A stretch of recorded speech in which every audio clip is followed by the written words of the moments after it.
জন্য কি কিনেছেন বা কি কিনবেন? এবার ঈদে আমি নিজের জন্য কিছু কিনবো না, আমার ইচ্ছা আছে। মানে আমি আসলে ওইভাবে টাকাটা ম্যানেজ করতে পারতেছি না, যেজন্য আমি নিজে এবার কিনতে পারবো, কিন্তু আমার সন্তানকেই দিব শুধুমাত্র, আর আমার আব্বার জন্য একটা পাঞ্জাবি কিনবো, এতটুকু আমার ইচ্ছা এবার। বাবা দিতে পারলে খুশি হয়। নিজে কিছু কিনবেন না এবার ঈদে? কিছু না তো, বাবার এটাই দায়িত্ব বা এটাই কর্তব্য, এটাই আনন্দ পাবে বেশি। ভাবছেন নিজে কিনবেন ঈদে?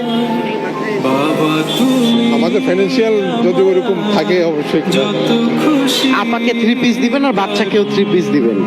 নিজের জন্য কি কিনবেন?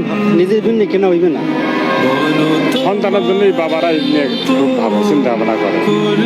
নিজের জন্য কি বাবা, এখন তো বয়স হয়ে গেছে, আর নিজের জন্য কি বাবা আছে?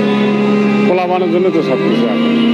বাবাদের ঈদ হয় যখন বাচ্চারা ঈদে বেশি সন্তুষ্ট হয়, তখন বাবাদের ঈদ পরিপূর্ণ হয়ে যায়। বাবাদের ঈদের আলাদা কোনো আনন্দ নাই, বাচ্চাদের আনন্দে বাবাদের ঈদ। আসলে বাবাদের মধ্যে তো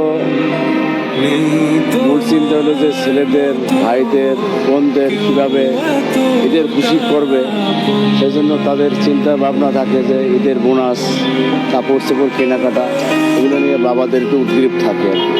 আসলে নিজের জন্য তেমন ভাবতেছি না, তারপরেও হয়তো বাচ্চাদের সাথে একটা পাঞ্জাবি টুপি হইলে বেটার হয় এই।